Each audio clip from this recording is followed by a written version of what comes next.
I do have a question. I've said a lot here, but I want to kind of stick System's rigged.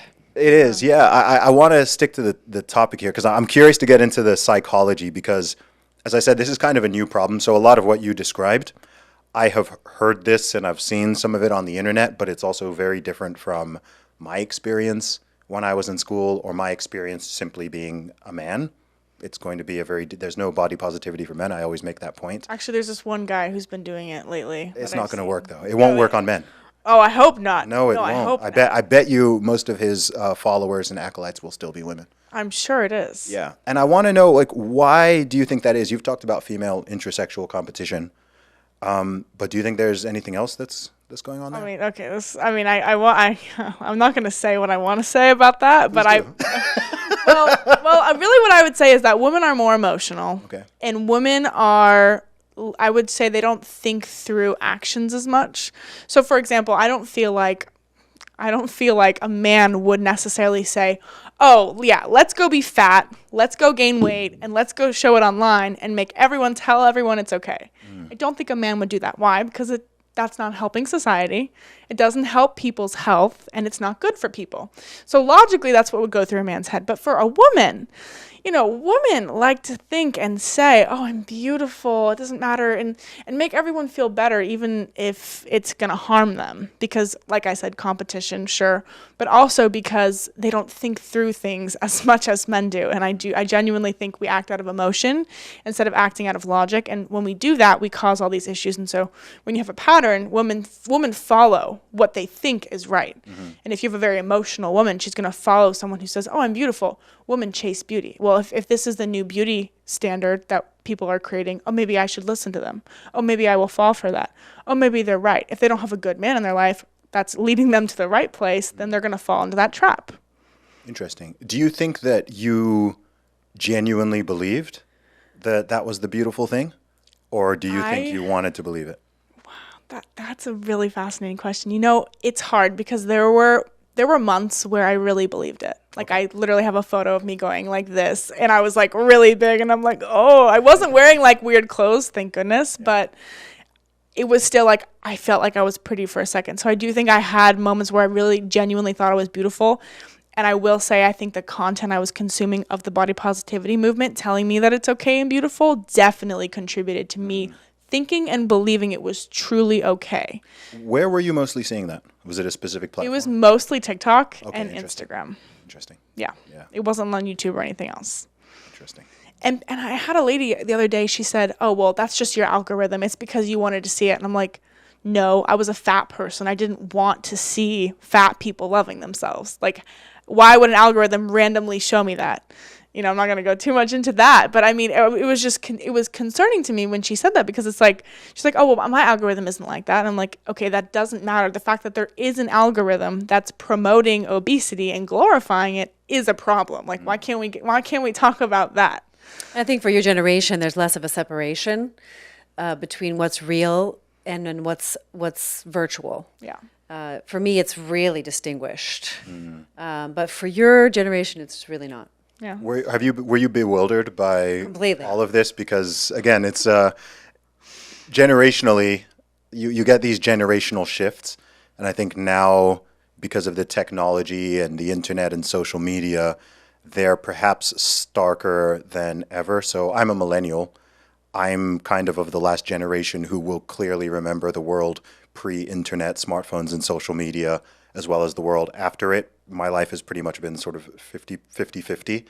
But I'm very aware when I talk to people who are in their early 20s or younger that they came of age. They have no memory of, what it was like not having these tools and not having, I didn't have social media in my teens. We didn't have smartphones in my teens and whatever. So I'm at that sort of interesting age where you can see and you felt some of the changes, but you didn't come of age when all this weird stuff was going on. So when I talk to people when I'm talking to young people and they've got YouTube and TikTok and Instagram and all of these apps and everyone's got smartphones and they're in school, it's that already is just very different to my school influence, because when all that stuff became popular, I was already an adult. And I think you're then at least if you've been raised well, you're hardwired to deal with it differently. And like you said, you have more of that separation. You can learn how to use the new tools and take advantage of them for your business or career or whatever, but you're less likely to kind of get totally sucked into it to a point where it becomes your basis for reality. And her generation was, I think, the first generation Yes. to be influenced by it. So they're the test. We didn't really know what was going to happen, and Bigs. we tried to protect you from what was happening there. But how many fake accounts did you have? We lost track, and yeah, it's really challenging. And then and when you cut the internet off, it's like cutting oxygen off and then taking the phone away. Apparently, it wasn't appropriate that I would take the phone away to punish. How old were you when you got a smartphone? Oh, mom knows this better than me. 4. 4.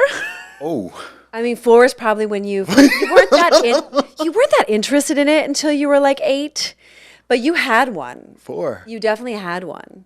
Yeah, you would even like look at books and you'd like try to swipe, wow. and it was like you're like, no, the books don't swipe, because kids can maneuver these devices. But as much as we tried to protect, I mean, I was concerned because I couldn't get through, and I'm like, am I the one that's crazy? Like, why isn't the therapist doing something? Why isn't the doctor doing something? Like, why isn't why can't I get through? Like, she was completely indoctrinated. Wow. In hindsight, do you think that was a bad idea? I think we have to learn how to manage the tool, like you said. I don't know exactly what the solution is, to be honest, because it's like there's so much, and parental controls are getting way better. Yes. The filters and whatnot.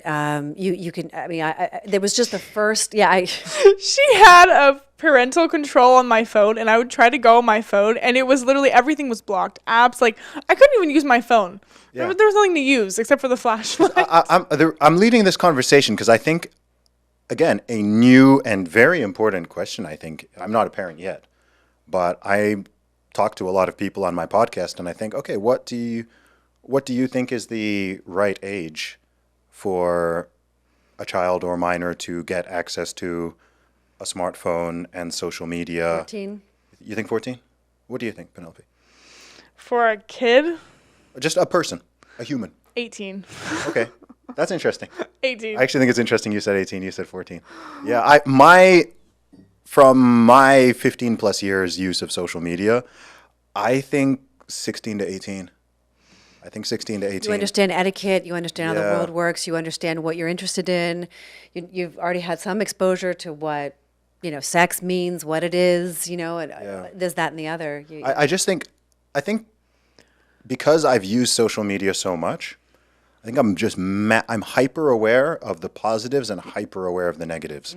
Like I've seen stuff on there that I think most people are not even aware is really a threat. Like I think a lot of parents, most parents don't use social media a lot, right? Maybe they're a bit on Facebook or whatever, but they don't see the dangers of it. They don't know how much gnarly, weird. I didn't. Yeah, it's dark. Like each platform has its darkness and strange rabbit holes that people can go into or get pulled into. And because of what I do, I'm very aware of all that. So when someone talks about like giving their like 8-year-old a smartphone, I'm like, no, like that's great. I'm like, I'd rather take them to see an R-rated movie. That's gonna be less damaging. Yeah. And yeah, I don't know. It's such a brave new world. It's such a strange time.